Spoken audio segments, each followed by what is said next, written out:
ನನ್ನ ಪ್ರೀತಿಯ ದ್ವಿತೀಯ ಪಿ ಯು ಸಿಯ ವಿದ್ಯಾರ್ಥಿಗಳೇ, ಯೂನಿಟ್ ಟೆಸ್ಟು ಇನ್ನೇನು ಸ್ವಲ್ಪ ದಿನಗಳಲ್ಲಿಯೇ ಪ್ರಾರಂಭವಾಗುತ್ತೆ. ಹಾಗಾಗಿ ನಿಮಗೋಸ್ಕರ second year P U C second unit test December ತಿಂಗಳಲ್ಲಿ ನಡೆಯಲಿರುವ ಈ ಒಂದು ಯೂನಿಟ್ ಟೆಸ್ಟ್ ಕ್ವಶನ್ ಪೇಪರನ್ನು ಇಲ್ಲಿ ಅಪ್ಲೋಡನ್ನು ಮಾಡಿ ಕೊಡ್ತಾ ಇದ್ದೇನೆ.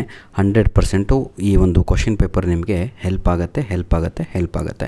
ಬನ್ನಿ, ಯಾರೆಲ್ಲ ಕನ್ನಡ ಮೀಡಿಯಮ್ ಇದ್ರೋ ಮತ್ತೆ ಅಲ್ಲಿಗೆ ಸ್ಕಿಪ್ ಮಾಡಿಬಿಟ್ರೋ ಕನ್ನಡ ಮೀಡಿಯಮ್ ವಿದ್ಯಾರ್ಥಿಗಳು 5 ನಿಮಿಷ ಅಥವಾ 5 ನಿಮಿಷದ ಮೇಲಿರುವಂಥ ವಿಡಿಯೋನ ತಾವುಗಳು ನೋಡಿಕೊಳ್ಬೋದು. ಕನ್ನಡ ಮೀಡಿಯಮ್ ಬೇಕಾದವರು ಎಕ್ಸ್ಪ್ಲನೇಷನ್ ಆಯಿತಾ.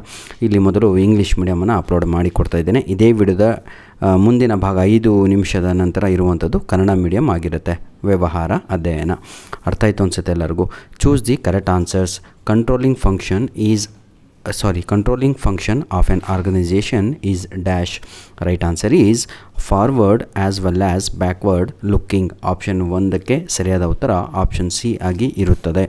Question number 2, my dear children, the decision of acquiring a new machine or opening a new branch is an example for dash. ಎರಡನೆಯ ಪ್ರಶ್ನೆಗೆ ಸರಿಯಾದ ಉತ್ತರ ಬಂದು investment decisions is the right answer is option C. Question number 3, which of the following is durable product ಅಂತ ಇದೆ. ಇದಕ್ಕೆ ಸರಿಯಾದ ಉತ್ತರ ಬಂದು ರೆಫ್ರಿಜರೇಟರ್ ಇದೆ ಅಲ್ವಾ, ಅದು ಸರಿಯಾದ ಉತ್ತರ ಆಗಿರುತ್ತದೆ. ಈಗ ಸೆಕೆಂಡ್ ಮೇನ್ ಕ್ವಶನ್ ನೋಡೋಣ ಮಕ್ಕಳೇ. ಫಿಲ್ ಇನ್ ದ ಬ್ಲ್ಯಾಂಕ್ಸ್ ಅಂತ ಇದೆ. Dash helps to reduce wastage and spoilage of resources ಅಂತ ಇದೆ. 4ನೆಯ ಪ್ರಶ್ನೆಗೆ ಸರಿಯಾದ ಉತ್ತರ ಬಂದು ಕಂಟ್ರೋಲಿಂಗ್ ಅನ್ನುವಂಥದ್ದು ರೈಟ್ ಆನ್ಸರ್ ಆಗಿರುತ್ತದೆ. Question number 4, dash refers to the mix between owners fund and borrowed funds ಅಂತ ಇದೆ. ಇದಕ್ಕೆ ಸರಿಯಾದ ಉತ್ತರ ಬಂದು capital structure is the right answer. Question number 6, dash is the amount of money customers have to pay to obtain the product ಅಂತ ಇದೆ. ಇದಕ್ಕೆ ಸರಿಯಾದ ಉತ್ತರ ಪ್ರಾಡಕ್ಟ್ ಅನ್ನುವಂಥದ್ದು ಸರಿಯಾದ ಉತ್ತರ ಆಗಿರುತ್ತದೆ. ಈಗ ನಾವು ಮ್ಯಾಚ್ ದಿ ಫಾಲೋಯಿಂಗ್ ನೋಡೋಣ ಮಕ್ಕಳೇ, ಆಯಿತಾ. ಕಂಟ್ರೋಲಿಂಗ್ ಅಂತ ಇದೆ. ಇದಕ್ಕೆ ಸರಿಯಾದ ಉತ್ತರ management function is the right answer. Plant and machinery ಅಂತ ಇದೆ. ಇದಕ್ಕೆ ಸರಿಯಾದ ಉತ್ತರ ಫಿಕ್ಸ್ಡ್ ಅಸೆಟ್ ಅನ್ನುವಂಥದ್ದು ರೈಟ್ ಆನ್ಸರ್. ಪ್ರಮೋಷನ್ ಅಂತ ಇದೆ. ಇದಕ್ಕೆ ಸರಿಯಾದ ಉತ್ತರ ಎಲಿಮೆಂಟ್ ಆಫ್ ಮಾರ್ಕೆಟಿಂಗ್ ಮಿಕ್ಸ್ ಅಂತ. ಈಗ 4ನೇ ಮೇನ್ ಕ್ವಶನ್ ನೋಡೋಣ. Answer the following questions in 1 word or 1 sentences each. 3 ಅಂಕಕ್ಕೆ 3 ಪ್ರಶ್ನೆಗಳು. What do you meant by controlling ಅಂತ ಇದೆ. ಕಂಟ್ರೋಲಿಂಗ್ ಅನ್ನುವಂಥದ್ದು it is the management function of monitoring organisational performance towards the attachment of organisational goals ಅನ್ನುವಂಥದ್ದು ಸರಿಯಾದ ಉತ್ತರ. Second question, what is business finance ಅಂತ ಇದೆ. ಬಿಸ್ನೆಸ್ ಫೈನಾನ್ಸ್ ಅಂದರೆ it refers to the funds and credit use to run app business. ಅದನ್ನು ನಾವು business finance ಅಂತ ಕರಿತೇವೆ. Give an example for the marketing of services ಅಂತ ಇದೆ. ಇದನ್ನು ಬ್ಯಾಂಕಿಂಗ್ ಅಂತ ಹೇಳ್ಬೋದು. ಧನ್ಯವಾದಗಳು. ನಿಮ್ಮ ಪ್ರೀತಿ ವಿಶ್ವಾಸ ಸದಾ ನಮ್ಮ ಜೊತೆ ಹೀಗೆ ಮುಂದಿನ ದಿನಗಳು ಕೂಡ ಇರಲಿ. ನೋಡಿ ವಿದ್ಯಾರ್ಥಿಗಳೇ, ಈ 2 ಅಂಕದ ಪ್ರಶ್ನೆಗಳನ್ನು ತಾವುಗಳು ಈಗ ನೋಡ್ಬೋದು. ಪಾರ್ಟ್ ಎ ಸಂಪೂರ್ಣವಾಗಿ ನಿಮಗೆ ಎಷ್ಟು ಮಾರ್ಕ್ಸಿಗೆ ಆಯಿತು? 10 ಮಾರ್ಕ್ಸಿಗೆ ಕಂಪ್ಲೀಟ್ ಆಯಿತು. ಯಾಕಂದರೆ ಯೂನಿಟ್ ಟೆಸ್ಟ್ ಇರುವಂಥದ್ದು ನಿಮಗೆ 40 ಮಾರ್ಕ್ಸಿಗೆ, ಹಾಗಾಗಿ ಪಾರ್ಟ್ ಎ 10 ಮಾರ್ಕ್ಸಿಗೆ ಇರುತ್ತೆ, ಆಯಿತಾ. ಪಾರ್ಟ್ ಬಿ ನಿಮಗೆ ನೋಡಿ ಈಗ 4 2 8 ಮಾರ್ಕ್ಸ್ ಆಯ್ತು ಇಲ್ಲೇ, ಹೌದಲ್ವಾ.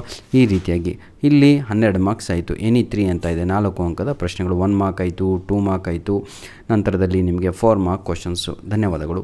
ನೋಡಿ ವಿದ್ಯಾರ್ಥಿಗಳೇ, ದಯವಿಟ್ಟು ನಿಮ್ಮ ಏನಂತೀರಾ, ಇದಾದ ತಕ್ಷಣ ಇದು ನಮ್ಮ ಮೇಲ್ ಐ ಡಿ ಕಣ್ರಿ, all-in-one-pdf@gmail.com ಅಂತ.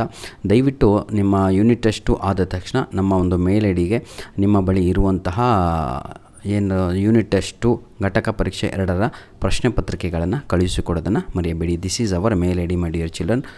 ಧನ್ಯವಾದಗಳು. ಇಂಗ್ಲೀಷ್ ಮೀಡಿಯಮ್ ಕಂಪ್ಲೀಟ್ ಆಯಿತು. ಈಗ ನಮ್ಮ ಕನ್ನಡ ಮೀಡಿಯಮ್ ವಿದ್ಯಾರ್ಥಿಗಳು ಯಾವುದು ದ್ವಿತೀಯ ಪಿ ಯು ಸಿ ದ್ವಿತೀಯ ಕಿರು ಪರೀಕ್ಷೆ ಡಿಸೆಂಬರ್, ಒಟ್ಟು 40 ಅಂಕಗಳು. ಸರಿಯಾದ ಉತ್ತರವನ್ನು ಆರಿಸಿ ಬರೆಯಿರಿ.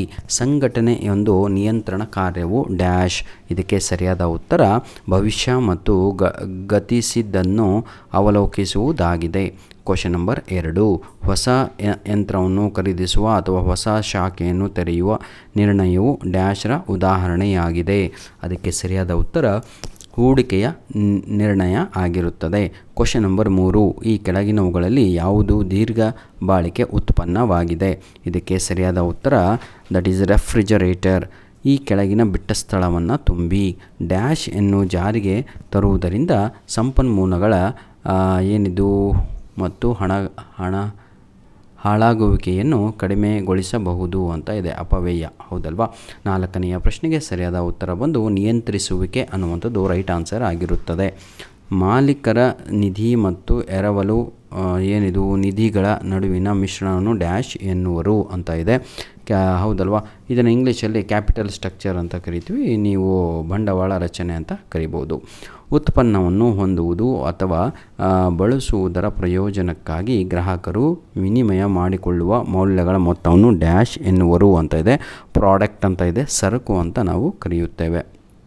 ತಪ್ಪಾದರೆ ದಯವಿಟ್ಟು ನಮ್ಮ ಕಮೆಂಟ್ ಬಾಕ್ಸು ನಿಮಗಾಗಿ ಕಾಯ್ತಾ ಇರುತ್ತೆ. ಸರಿಯಾದ ಉತ್ತರವನ್ನು ತಾವುಗಳು ಕಮೆಂಟ್ ಮಾಡ್ಬೋದು. Match the following. ನಿಯಂತ್ರಿಸುವಿಕೆ ಅಂತ ಇದೆ. ನಿಯಂತ್ರಿಸುವಿಕೆ ಅಂತ ಹೇಳಿದರೆ ಪ್ರೀತಿಯ ವಿದ್ಯಾರ್ಥಿಗಳೇ, ನಿರ್ವಹಣೆಯ ಕಾರ್ಯ ಅಂತ. 100% ಎಲ್ಲ ಪ್ರಶ್ನೆಗಳು ನಿಮ್ಮ ಒಂದು ಪ್ರಶ್ನೆ ಪತ್ರಿಕೆಯಲ್ಲಿ ಬರುವ ಸಾಧ್ಯತೆಗಳು ಜಾಸ್ತಿ ಇರುತ್ತವೆ. 3 ಪ್ರಶ್ನೆ ಪತ್ರಿಕೆಗಳ ಲಿಂಕ್ಗಳನ್ನು ಇದೇ ವಿಡಿಯೋದ ಡಿಸ್ಕ್ರಿಪ್ಷನ್ ಬಾಕ್ಸಲ್ಲಿ ಕೊಟ್ಟಿರ್ತೇನೆ. 100% ಔಟ್ ಆಫ್ ಔಟ್ ನೀವು ತೆಗಿತೀರಾ, ಆ ಕಾನ್ಫಿಡೆನ್ಸ್ ನನಗಿದೆ. ಬನ್ನಿ, ಸ್ಥಾವರ ಮತ್ತು ಯಂತ್ರೋಪಕರಣಗಳು ಅಂತ ಇದೆ. ಇದಕ್ಕೆ ಸರಿಯಾದ ಉತ್ತರ ಆಪ್ಷನ್ ಬಿ ಆಗಿರುತ್ತೆ, ಸ್ಥಿರಾಸ್ತಿ ಅಂತ. ನೆಕ್ಸ್ಟ್ ಪ್ರವರ್ತನೆ ಅಂತ ಇದೆ. ಪ್ರವರ್ತನೆ ಅಂತ ಅದಕ್ಕೆ ಮಾರಾಟ ಪ್ರಕ್ರಿಯೆ ಮಿಶ್ರಣ ಮೂಲಾಂಶ ಅಂತ. ಇಲ್ಲಿಗೆ ಸಂಪೂರ್ಣವಾಗಿ 15 ಅಂಕ, ಎಷ್ಟ್ರಿ 3 3 6 ಹೌದಲ್ವಾ? ನಂತರದಲ್ಲಿ ಬನ್ನಿ ವಿದ್ಯಾರ್ಥಿಗಳೇ, ಕೆಳಗಿನ ಪ್ರಶ್ನೆಗಳಿಗೆ ಪ್ರತಿಯೊಂದು ಒಂದು ಪದ ಅಥವಾ ವಾಕ್ಯದಲ್ಲಿ ಉತ್ತರಿಸಿ ಅಂತ ಇದೆ. ಹೌದಲ್ವಾ? ನಿಯಂತ್ರಿಸುವಿಕೆ ಎಂದರೇನು? ನಿಯಂತ್ರಿಸುವಿಕೆ ಎಂದರೇನು?